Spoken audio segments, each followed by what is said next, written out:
People seem to have a knee-jerk reaction when you put the word espresso with AeroPress in the same sentence. And I get it, you can get high pressures with the AeroPress, so you can't necessarily brew espresso as in the beverage that was brewed under pressurized conditions. However, the biggest misconception about the AeroPress is that it just can't produce espresso strength brews and that the coffee from the AeroPress can get to the espresso range. And if you are a viewer of my channel, you might have seen numerous times where I've demonstrated that it can in fact brew espresso strength coffee. Now, what I mean by strength is total dissolved solids, aka TDS, which is the total amount of solubles in the cup. And for espresso, it is usually in the range of 8% to 12% TDS. In my experiments and in my video, I measure it using the Brix Refractometer, which gives you a pretty good estimate of the TDS using this formula here.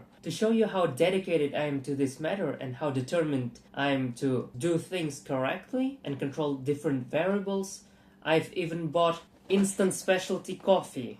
6 of them from different origins, different processes. I also use usual instant coffee, and so far the Brix Refractometer reliably estimates the TDS. So I believe that this one is a valid measurement tool for estimating TDS. Should I make a video about the Brix Refractometer and the experiments with instant coffee? Let me know in the comments. So today I want to debunk the misconception once again.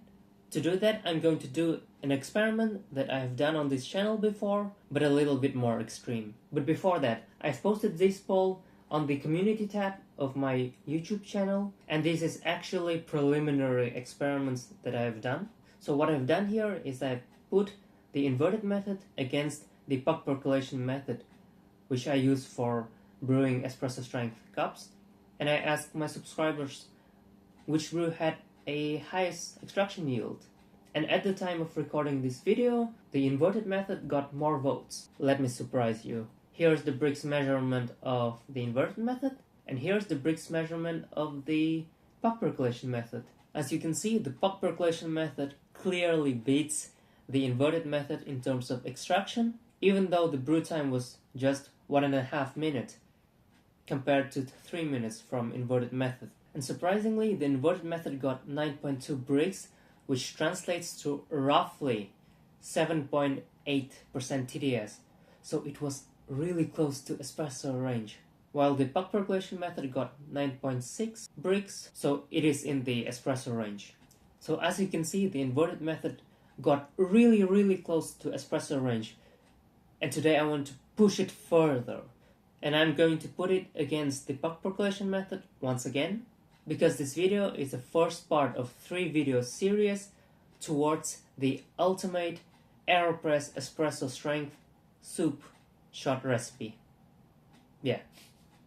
My plan is to do the inverted method with lots and lots of agitation. That way I can boost the extraction and hopefully get to the espresso range. Now, I'm not saying that the finished cup will be tasty or delicious or bad or worse, because this is just a proof of concept that you can in fact get to espresso range with just AeroPress. So today I'm using the Ethiopian coffee once again, but it feels like cheating a little bit because this coffee has been aged for 2 months already, and the Ethiopian coffee tends to produce a lot of fines, which definitely helps with the extraction. These are the same beans that I've used in the community poll, so the comparison will be accurate. Now the real kicker here is that these beans are lightly roasted, so you know, light roasted coffee are harder to extract. Or are they? Spoiler. So yeah, I'll do some preparations right now and then I'll come back. Oh, by the way, I will grind these beans really fine using ZP6 Special at 1.0. So for this brew I have 18 grams of coffee and I'll add 58 grams of boiling water. So let me boil this water a little bit, 58.6, and I'm going to stir the coffee and the boiling water continuously for 2 minutes. Now the idea of continuously stirring was inspired by one of my viewers. So after 2 minutes, let's try to remove a little bit of air and invert this.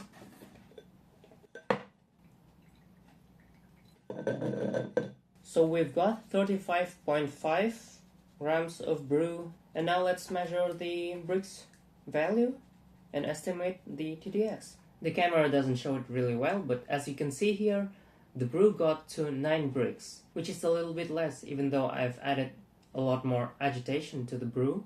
So that's the reason why people say that the AeroPress can get to espresso range, because taking into the account of the mass of beverage as well as the TDS estimation, it is only around 15% extraction yield, which is not that good. But here's the catch: a lot of liquid has been retained inside the puck, and it might have underestimated the extraction yield a little bit because of the extraction yield formula for percolation brews, and we'll get to why it is important in a minute. But before that, let's taste our coffee.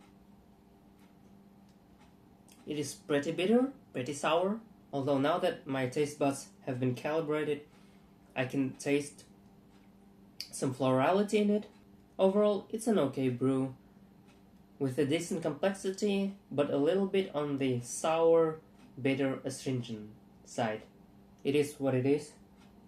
I'm not giving up on the inverted method yet, and we'll try to get it to the espresso range at the end of this video. But now I want to show you a more efficient way to get to espresso strength cup, which is brewing with the puck percolation AeroPress method.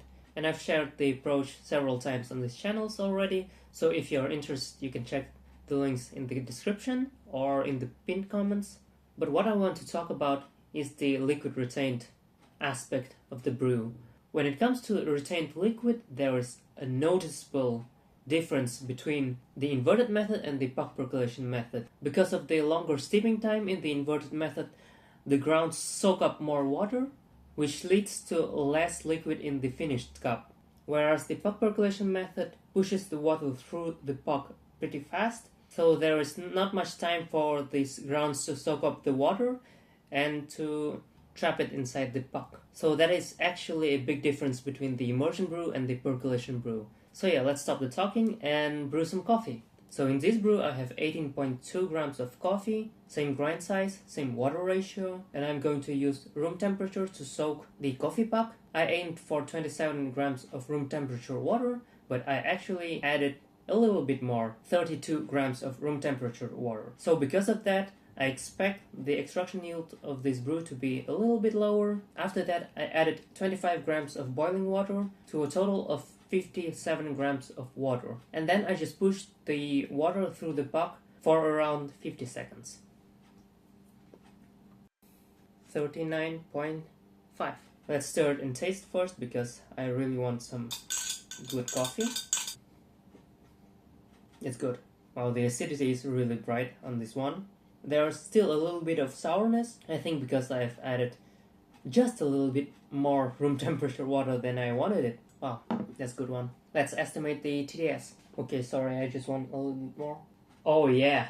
Yep. That's what I want to see. Let me show you. So it got 9.7 Brix, which translates to 8.2% TDS, and the extraction yield is at 18%. So this brew qualifies as the espresso-strength coffee.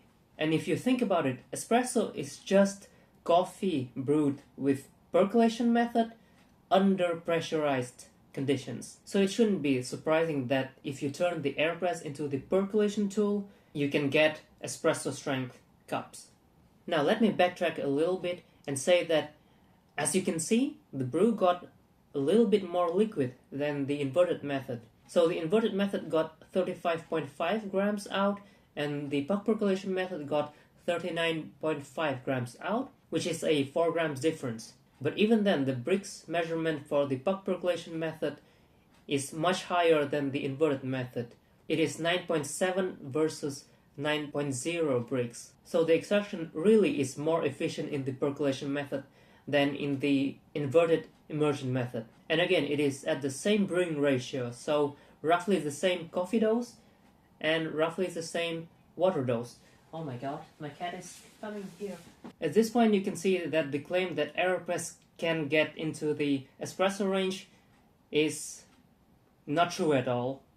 But of course the puck percolation method is something fairly new, and the misconception is targeted towards the regular AeroPress brewing methods without the flow control cap or Jopresso or Fellow Prismo.